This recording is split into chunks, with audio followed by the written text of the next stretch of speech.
Hey friends, so I'm here and I ordered, let's see, 772 pictures from Persnickety Prints.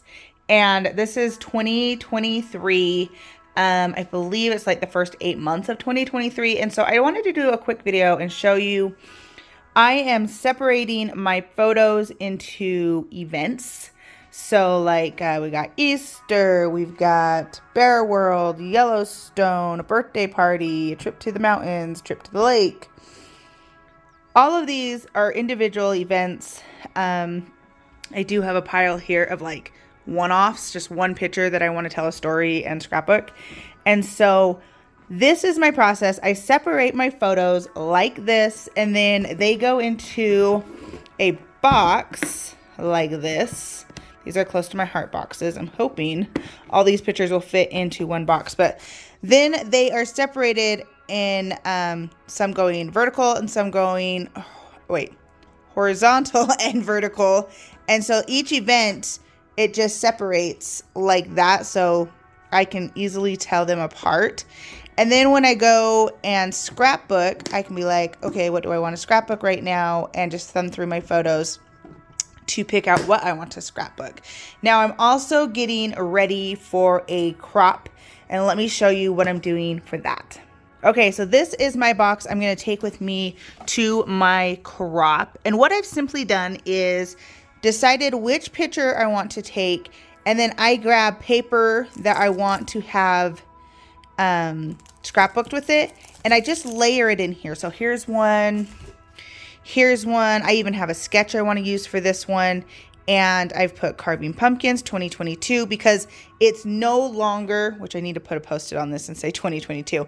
It's no longer in my boxes like this that say the year and all the pictures are the same year. They're in here. And so I make myself little notes that say what it is and where it goes.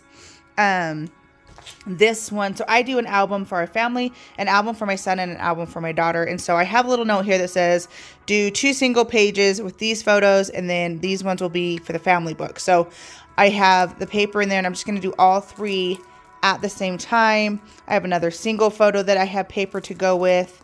This one has another sketch, and it has what the pictures are, what year it is, where it's going. So that's how I prepare for a crop. And I feel like I can get a lot done because I'm very organized when I go.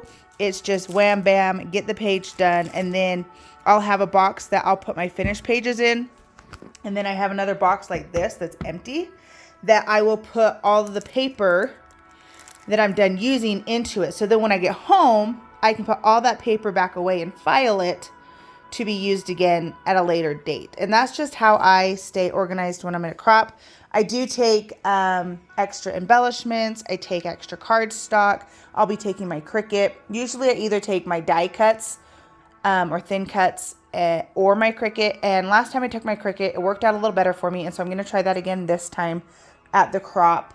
But it's just how I try not to take as much stuff, but I'm really organized so I can get a lot done. So I'd love to hear down in the comments some of your tips and tricks of staying organized and scrapbooking.